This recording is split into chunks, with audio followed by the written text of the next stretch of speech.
Good evening and welcome to the 2021 Tristar Youth and Government Gubernatorial Debate. We're joined tonight by two fantastic candidates and our moderator, Governor Ansley Skipper. Governor Skipper, I'll turn it over to you. Thanks, Tyler, and thank y'all for being here. I'm excited to help the conference choose my replacement, which is kind of an odd thing, but it's been a great year already preparing to be your governor, and I'm excited to see what these two candidates have to say, and I know that y'all will be in capable hands next year regardless. Without any further ado or hearing more from me, as you've already heard from me, and we'll hear more from me at the conference, we'll open up with opening statements. The candidates have been briefed on timing and all that good stuff, so we're just going to give you the meat of everything, and we'll start with Ms. Siddiqui. Hi, my name is Siddiqui, and I'm so excited to be here with you all today, even if it is through a screen. This is my third year at YIG and my second year serving in the governor's cabinet. I've loved every moment of working towards the conference and the main event, and it would be an absolute honor to be with you all once more as your governor. As governor, I will focus on healthcare accessibility and literacy to Tennesseans, especially since COVID has highlighted the flaws in our healthcare system and how it affects multiple communities, as Tennessee ranks number 38 in the nation for access. I will emphasize the concern of education inequality and lost time for our children's core educational development due to the pandemic. This includes addressing struggles in the racial communities and low-income households, while also following through the pandemic to create an effective COVID-19 distribution plan while following the CDC recommended guidelines for mask wearing and social distancing. Along with our struggling communities, I will work to tackle the housing crisis, which directly affects our homeless population and the quality of life of our citizens. These are just a few of the issues that have come to my attention. My main goal as governor will be to listen to my cabinet and all of the delegates to see what your main concerns are and how we can solve these issues together. We're all here because we want to see improvement in Tennessee, and I as governor will do my best to make sure that we can provide solutions for a better state. We can do this together. Use your bid, vote for Sid.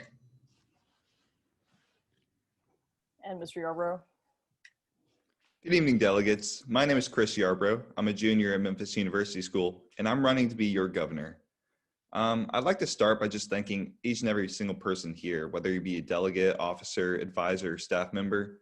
This year's conference was definitely not what we wanted or expected, but because of y'all's commitment and love for this program, we're gonna have a great conference this year. And it's really great to see the success in the face of adversity. And we faced a lot of adversity this past year. But this has given us an opportunity to really look at the failures and inequalities of our current system and correct them. My slogan, rebuilding a better Tennessee, really encompasses this viewpoint.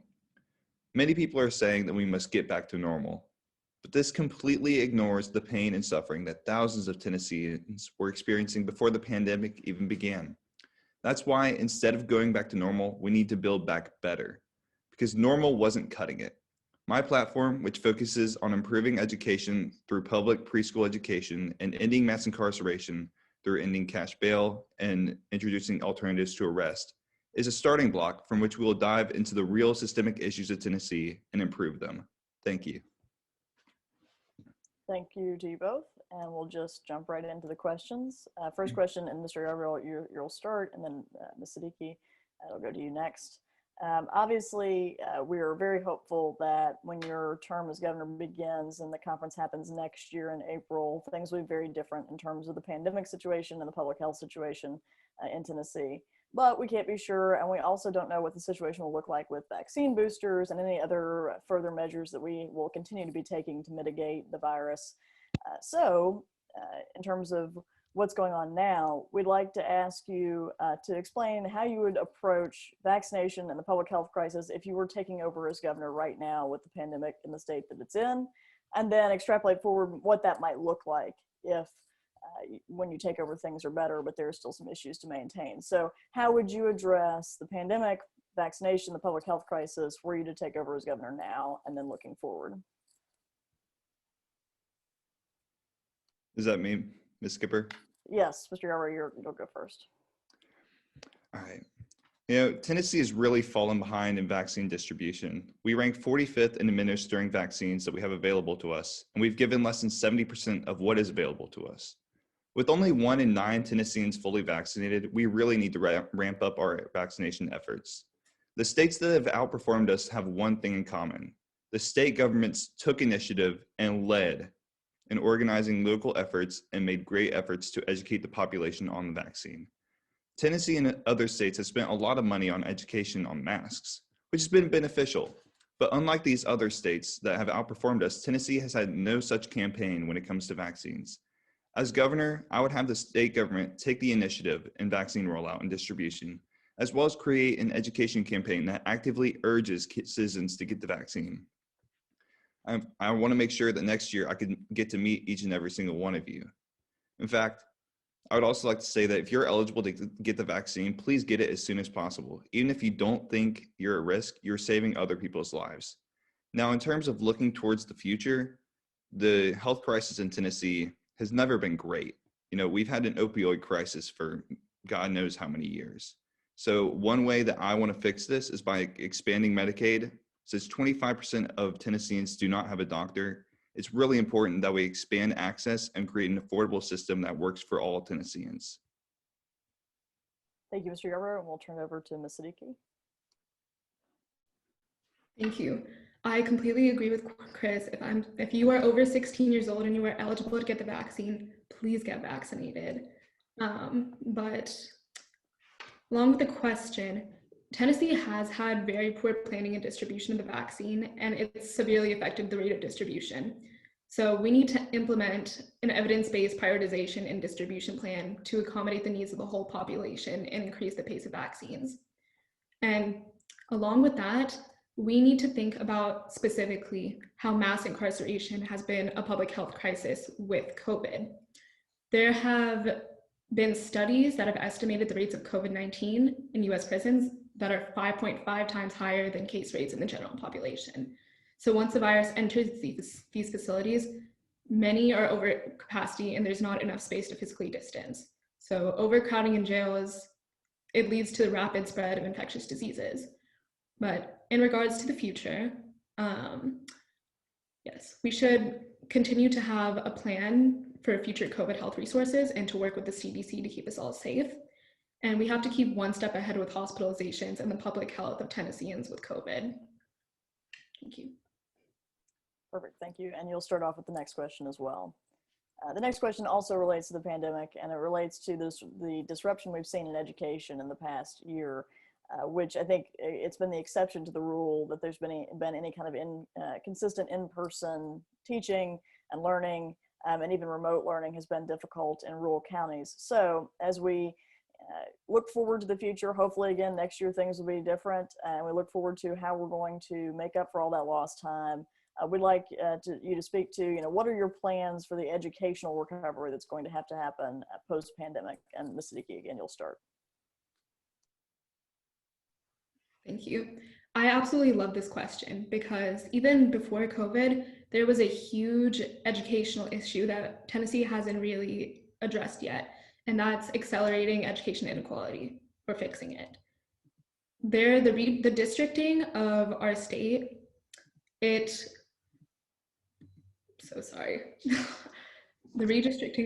districting of our state, it's created an issue of inequality. So the children in the more lower income districts are at a disadvantage, and no child should have to risk giving up a better future because they aren't able to get the quality education they need. So I think, especially with COVID, we need to have a separate focus on resources for underprivileged students and their families, because many children don't have secure access to food and technology to support remote and hybrid learning. And they also have families who are not able to provide completely for them. Thank you. And Mr. Yarbro, you'll respond next. Yeah, we've all experienced the shortcomings of online school, and it's no secret that there's been a lot of negative effects on students as a result, not only from the loss of an education side, but also from the mental and social standpoint. We're social animals. We're not wired to stay inside secluded from the world, and that's why this is so damaging. Senate Bills 7002 and 7004 recently passed and include after-school learning camps, summer learning camps, as well as other remediation strategies. If we continue this program, I'm confident that many students will catch up to where they need to be. One way that we can continue this is to pass a bill similar to New York, which allows extensions of up to 7 years for school bonds issued from 2015 through 2021, and allows local school districts to spend money from capital and operating reserve funds to cover expenses related to the pandemic. One huge problem, however, like Sid said, is the fact that we still have a good portion of our student population that was never caught up in the first place. One of the main issues that I'll focus on as governor is improving and expanding our education system. One way I want to do that is through public preschool education, but that only affects the children who are going into school. We need to have other policies put in place to focus on children who are currently in high school who are not achieving what they can. Thank you, Mr. Yarbro. Moving on, and you'll start again with this next question. The Biden administration, as part of the pandemic recovery, especially the Department of Transportation under Secretary Buttigieg, have demonstrated a commitment to a new infrastructure package and dealing with our nation's infrastructure decay on a national, federal level. This question deals with how would you and your administration deal with infrastructure decay, and also a public transit option in Tennessee moving forward on a state level? And Mr. Yarbro, go ahead. Yeah, so the Tennessee infrastructure, and really the infrastructure throughout the country, has been declining for a really long time. We get a grade of D on our infrastructure from the civil engineers. So we all know that the benefits of public transport they're environmental, they benefit the community, and they benefit the state overall. Almost every dollar spent in Tennessee on transportation is spent on roads, and we need to commit to building an infrastructure that works better for people and for the environment. Now, the places that are growing fastest are areas where people can walk or bike. Lots of people don't want or can't afford a car, and there should be a way for them to live a good life here. That's what public transit should do. We shouldn't start by thinking about where we want to put a train or bus system, but where people should be able to walk around and get around without a car. And then we'll build infrastructure that connects neighborhoods and communities to education, job opportunities, and each other. In order to fund this, we can use part of the gas tax. Right now, all of that money is going to the highway system, but this money is already earmarked for transportation, so we can use this for public transport. In light of the Biden administration infrastructure bill that was introduced yesterday, the state should be working with the administration and work to get a fair share of funding to expand Amtrak in Tennessee. Thank you, and Ms. Siddiqui. Thank you. We should absolutely be improving infrastructure because it's not only for the benefit of our Tennesseans, but it's also a very effective a tool for economic revenue and fighting poverty. So growing communities and businesses, they rely on good quality infrastructure because it reduces costs, it increases productivity, and they rely on well-functioning water and sewage systems, which I think in general, the urban areas of Tennessee have been heavily lacking on. So if we make investments in infrastructure, it can provide a foundation for a strong economy, and we can stray away from cutting taxes. Many states have not improved infrastructure and moved towards tax cuts or corporate subsidies, which spurs very little economic growth, and it takes money away from public investments like schools and libraries. So I think for next year, our main focuses should be on renovating more rundown communities and also in places with large tourist attractions to enhance that revenue. So paving roads and also creating a clean environment for public transit. One thing I would love to see next year is improving our bus system, because especially with COVID, people are very reluctant to take public transit. But it's also very good for our environment, as opposed to cars for carbon emissions. And I think urban cities such as Memphis, Nashville, and Chattanooga would be more efficient with the possible implementation of Amtrak stations, and seeing that's an option. Because this would increase incentive to be Tennessee and provide 47% more energy efficient transportation than by taking a car. Thank you, and you'll start with the next question. It's been oft quoted now, especially at YIG conferences, that Tennessee is last in the nation in voter turnout, and unfortunately, we still have that statistic. That has not changed. So what, if anything, would your administration do to address our lack of voter participation in Tennessee? And Ms. Siddiqui, you'll start.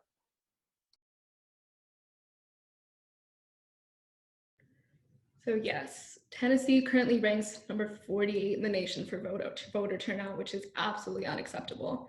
And I think the main thing we should do here is to make Tennesseans feel like their voice and their votes heard. As we all know, gerrymandering has become a huge issue for this. So I think the solution would be to have an independent commission that would redraw these boundaries to prevent favoritism and parties. So this way we'll be able to take the focus away from blue or red districts and focus more on communities and their needs.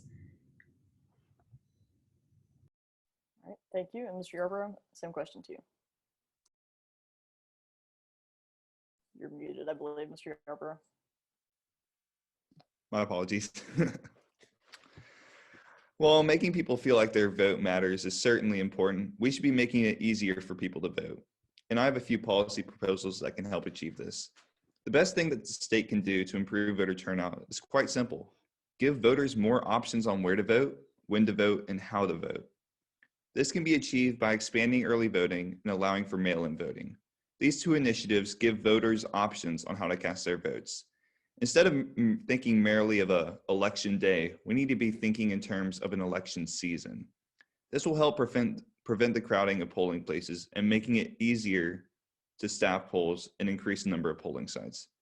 Another way that we can improve voter turnout is through automatic voter registration. You can sign up with a driver's license and you're a voter.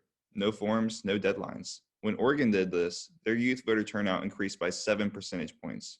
With these improvements, Tennesseans will be able to vote in a manner most convenient to them while still taking part in fair and safe elections. Thank you. And then, Mr. Yarbrough, you'll start with this question. Obviously, there's very little prelude needed to this question. I'm asking what, if anything, your administration would do on a state level to address climate issues and try to address our climate crisis that we face as a nation and as a world. What can we do in Tennessee, and what would your administration do, if anything, to address those issues? Okay, so the two largest sources of greenhouse gases are transportation, which make up 28% of our emissions, and energy, which make up 27%. Now, on energy, it's important to remember that all of Tennessee is within the Tennessee Valley Association fence, which is primarily regulated by federal law. This limits what we can do on energy in terms of regulation. But regulation is only half the story. My plan for Tennessee Energy would provide tax credits for solar and green energy production that would create what I call parity of cost. Basically, what that means is that through tax incentives, we make it so that a 250 milliwatt solar farm and a 250 milliwatt natural gas facility will cost the same price overall to build, parity of cost. And the solar farm will end up being cheaper in the long run. This incentivizes energy companies to construct renewable plants and will help reduce the emission of greenhouse gases in Tennessee. In addressing the transportation issue, it is important that we revitalize our public transportation system by redesigning bus routes and train routes and working with the Biden administration in expanding high-speed rail in Tennessee. Thank you. Yep, Ms. Siddiqui, you're good to go. This is another question that I absolutely love. Tennessee should definitely be focusing on reducing carbon pollution that's harming American communities. Tennessee's completely failed to address that climate change is an exponentially growing problem. We've seen this horrible pandemic, social injustice, and other issues take over the media and our lives, but climate change will be the ultimate concern in the end. It could be what completely destroys our communities. The best way to solve this is to target individual sectors of the economy with standards and strategies towards 100% clean energy future. So I do agree with Chris, we can implement tax incentives and other benefits to gain the support of Tennesseans and private sectors. So 3 of the things that I think that would help solve this is, first of all, wind farms, which don't emit greenhouse gases as they generate electricity. We can use these on a domestic level as well. And then agricultural support to our farmers is extremely important. Agriculture provides opportunities to reduce greenhouse gas emissions and remove carbon dioxide from the air. And we need to watch the amount of deforestation to prevent so many carbon emissions from being released and land being destroyed from overpopulation. And the last one is a cross-sector industry collaboration. So this can produce business opportunities and also generate economic growth in addition to our climate change issue. So cities and businesses have common interests and needs in this climate resilience planning. So both of them benefit when the community is strong, and they suffer when climate change affects infrastructure, power and water supplies, and public health. Thank you. And we've got one more question, and it'll go to you first, Ms. Siddiqui. So the last question is, we've talked about a lot of policy issues here tonight already, but what is an issue or policy area that hasn't been discussed that would be key to your administration next year?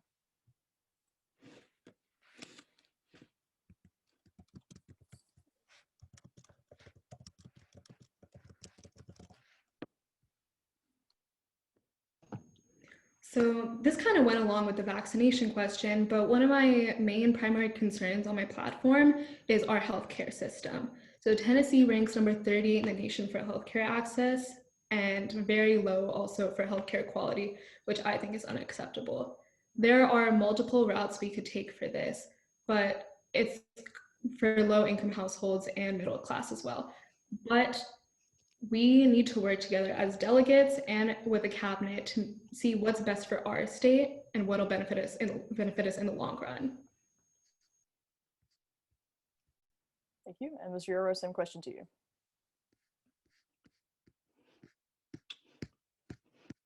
All right. One issue that really has been important to me over the years is the legalization of recreational marijuana. Now, what's happened over the past 40 years is we've had a lot of people, actually 50 years now, is we've had hundreds, thousands of African American minority communities be destroyed by the war on drugs. Now, the first step, I believe, to revitalizing these communities is to free nonviolent drug offenders. Now, this can be done at a federal level to a certain extent, and that's been done over the past couple of years during the Obama administration. But in order to really address this problem, we need to address it at a state level, which is where most of these people are being held is at the state level. So we can address this at the state level, and we have the chance to improve a majority of people's lives. And also, I believe in freedom. When I think of Tennessee, when I think of America, I think that people should have the freedom to put what they want in their body, and that includes medical or recreational marijuana.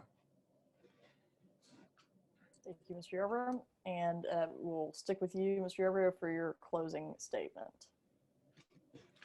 Fellow delegates, throughout this weekend, I want you to take advantage of the amazing opportunities that you have to share your ideas and learn about the ideas of others, like Sid and I just did. Over the course of this weekend, I want you to remember what we discussed tonight. These were concerns that many Tennesseans have, and it's important to address these. But it's also important to share your ideas, to address your ideas. Be passionate, be the change that you want to see. Together with my platform and the ideas of all of you, we will build a better state that will lead the nation in education, a better state that will end mass incarceration, a better state that is just, a better state that is possible, and we will build it together.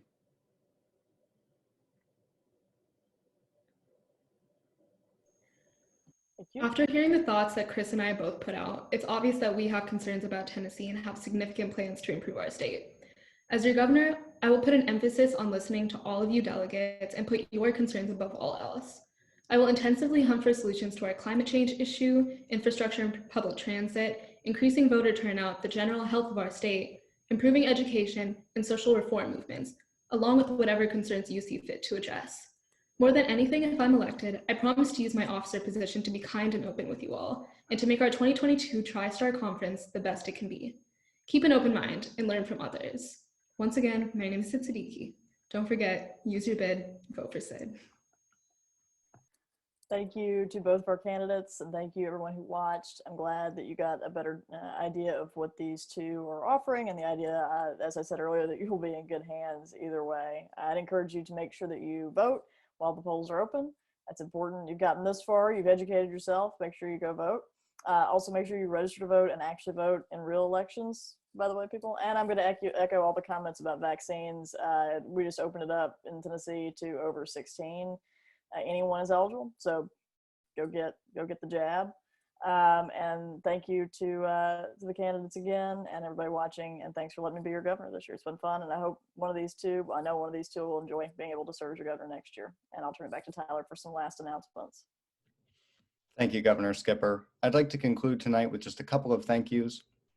First, to our moderator, Governor Skipper, thank you both for making the time to be here and for asking some really incisive and great questions. We really appreciate you taking the time to do that.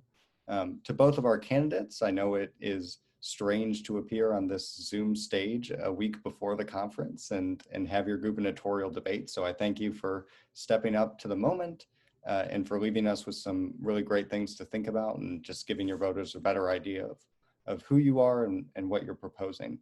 And lastly, I'd like to thank all of you delegates who tuned in to watch. The polls opened Saturday morning of the conference, and they were open until 7 p.m. that night. Central Time. So please make sure that you find time to vote. You can find it in the officers and elections section of the app, either the mobile app or the web app. Have a fantastic rest of your conference, and we will see you all soon. Thanks and have a great night.